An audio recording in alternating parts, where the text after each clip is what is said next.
Good morning to all student. हम पढ़ रहे थे 6 क्लास की ज्योग्राफी, जिसमें हम पढ़ रहे थे द ग्लोब। द ग्लोब पढ़ने के बाद हम लोग पढ़ेंगे लैटिट्यूड एंड लॉन्गिट्यूड। आज मैं पढ़ा रही हूँ आपको लाइन्स ऑफ लैटिट्यूड यानी अक्षांश रेखाएं।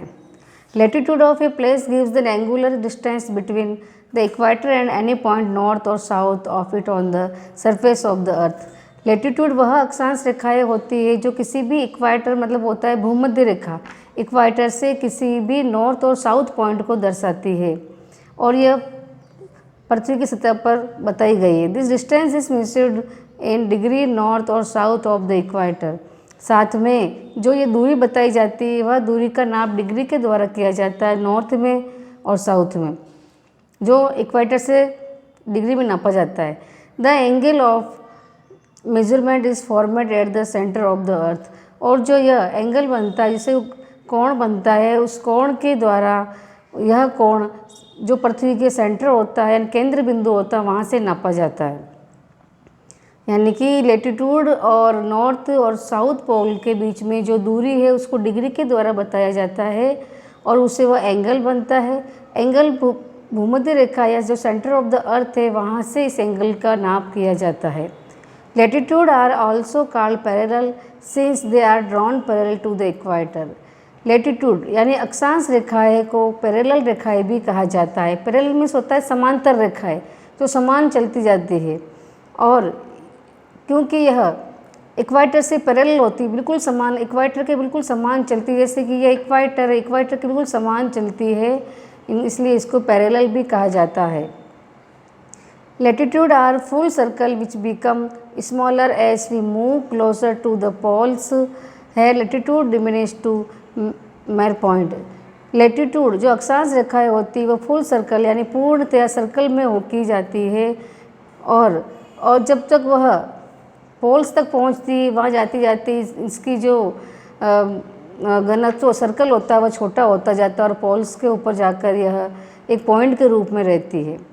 90 lines of latitude lie in the northern hemisphere while 90 latitudinal lines lie in the south hemisphere। जैसे कि मैंने आपको डायग्राम में बताया था कि जो इक्वेटर होती है, इक्वेटर की जो समांतर रेखाएं चलती है, पैरेलल होती है, उसे कहते हैं पैरेलल रेखाएं या अक्षांश रेखाएं। और ये अक्षांश रेखाएं इक्वेटर से नॉर्थ की ओर भी 90 लाइन्स होती है, 90 लाइन्स होती है, और नीचे की साइड भी साउथ में भी 90 लाइन्स खींची जाती है जो साउथ हेमिस्फीयर में होती है। इम्पोर्टेंट पैरेलल्स, साथ में कुछ मुख्य समांतर रेखाएं कौन कौन सी है जो कि ग्लोब पे बनाई जाती है। The important parallel are as follows. कुछ इम्पोर्टेंट रेखाएं या कुछ समांतर रेखाएं हम पढ़ रहे हैं। द इक्वेटर 0 डिग्री लैटिट्यूड, जैसा कि मैंने आपको डायग्राम में बताया था कि 0 डिग्री पर जो बिल्कुल बीचों बीच ग्लोब की खींची जाती है उसे इक्वेटर कहते हैं, और ये इक्वेटर 0 डिग्री पर होती है। इसको भी हिंदी में कहते हैं भूमध्य रेखा। नेक्स्ट है आपके second, the tropic of cancer 23 1 degree north. साथ में ही नॉर्थ के अंदर यानी कि भूमध्य रेखा के जो ऊपर वाला हिस्सा है उसको नॉर्थ कहते हैं, नॉर्थ हेमिस्फीयर में आता है, और जो नीचे वाला वो साउथ हेमिस्फीयर में आता है। और नॉर्थ हेमिस्फीयर में 23 1/2 यानी 23.5 डिग्री नॉर्थ जो रेखाएं खींची जाती है यहाँ पर, जैसे कि उसे हम लोग कहते हैं द ट्रॉपिक ऑफ कैंसर यानी कर्क रेखा, जो कि हमारे भारत के बीच में से गुजरती है, मध्य से गुजरती है। थर्ड है आपके ट्रॉपिक ऑफ कैप्रिकॉर्न यानी कि मकर रेखा, जो 23 1/2 डिग्री साउथ में खींची जाती है। इस प्रकार से 23.5 डिग्री नॉर्थ में कैंसर खींची जाती है, कर्क रेखा खींची जाती है, उसी प्रकार से 23.5 डिग्री साउथ हेमिस्फीयर में कैप्रिकॉर्न जो लाइन से वो खींची जाती है। फोर्थ है आपके Arctic circle.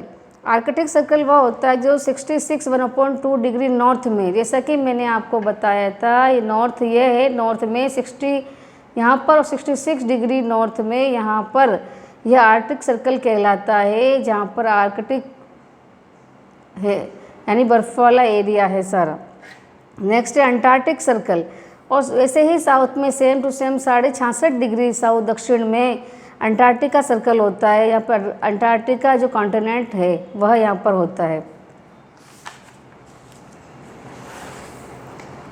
The equator divide the earth into northern and southern hemisphere. जैसा कि मैंने आपको डायग्राम में समझाया था कि इक्वाटर बीच में खींची जाने वाली, ग्लोब के बीच में खींची जाने वाली लाइन होती है बिल्कुल बीचों बीच, जो ग्लोब को या अर्थ को 2 हिस्सों में डिवाइड करती है, बांटती है। जो नॉर्थ वाला हिस्सा है वो नॉर्थ हेमिस्फीयर कहलाता है और साउथ वाला, दक्षिण वाला हिस्सा दक्षिण हेमिस्फीयर या दक्षिण गोलार्ध और उत्तरी गोलार्ध कहलाते हैं। The tropic of Cancer marks the northern limit of the overhead rays of the sun. जो कैंसर होती है यानी कि नॉर्थ में जो 23.5 डिग्री पर खींची जाने वाली जो ट्रॉपिक ऑफ कैंसर है, कर्क रेखा है, वह नॉर्थर्न लिमिट को, सूर्य की किरणें नॉर्थर्न लिमिट यानी उत्तरी सीमा तक कहाँ तक पहुँच रही है वो दिशा निर्धारित करता है। The tropic of Capricorn marks the southern limit of the overhead rays of the sun. उसी प्रकार से साउथ में खींची जाने वाली 23.5 डिग्री जो मकर रेखा है, वो मकर रेखा साउथ की यानी दक्षिण में कहाँ तक सूर्य की किरणें की सीमा या पहुँच रही है वो लिमिट दर्शाता है, सीमा दर्शाता है। Arctic circle marks the northern limit beyond which there can be daylight और darkness for more than 24 hours. साथ में आर्कटिक सर्कल जो बताया हमने, जो बिल्कुल ऊपर 66.5 डिग्री से ऊपर साइड में जो है वह नॉर्थर्न लिमिट को बताता है। नॉर्थर्न लिमिट के पार जो सूर्य की किरणें गिरती है और जिसके द्वारा जब दिन होता है तो लगातार दिन ही रहता है और रात होती है तो लगातार रात ही होती है 24 घंटे तक, यह दर्शाता है। Antarctic circle marks the southern limit beyond which there can be daylight और darkness for more than 24 hours. जैसे कि वापस से समझाया था, साउथ में अंटार्कटिक सर्कल है यानी कि 66.5 डिग्री से लेके जो अंटार्कटिक सर्कल आता है वहाँ पर साउथ लिमिट दर्शाने के लिए सूर्य की किरणें मार्क्स की जाती है और वहाँ पर दिन होता है, वह उजाला होता दिन ही होता है 24 घंटे तक लगातार, और रात होती तो रात ही 24 घंटे तक लगातार रात होती है। हिट जोन मतलब हिट जोन में होता है गर्म क्षेत्र, उष्ण क्षेत्र। The climate change from hot to cold as we move away from the equator towards the poles.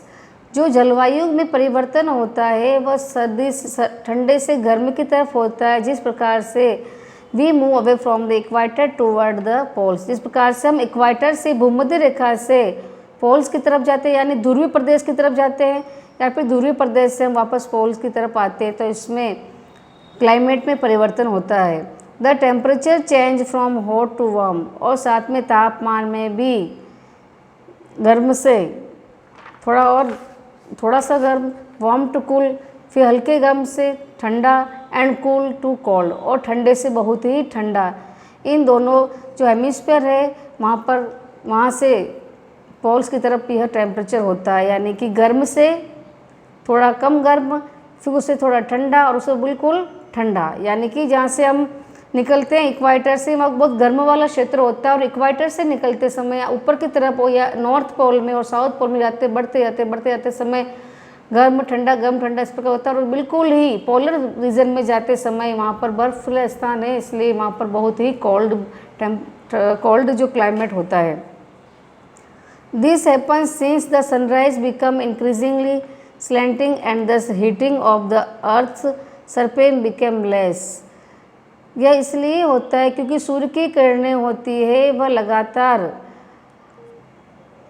Slanting होती जाती है, स्लैंटिंग में होती तिरछी पड़ती जाती है। जैसे ऊपर की तरफ जाएंगे उसे ही जो सूर्य की किरणें वो तिरछी होती जाएगी, और पृथ्वी का जो वह हिस्सा ऊपर का हिस्सा है वो कम गर्म होगा और वह सरफेस में कम गर्मी होगी। The earth is divided on basis of the region's distance from the equator into the following heat zone। पृथ्वी को रीजन के हिसाब से, क्षेत्र के हिसाब से और दूरी के हिसाब से बांटा गया है, जो इक्वेटर से लेके दोनों हेमिस्फीयर में बांटा गया है। बाकी हम कल पढ़ेंगे।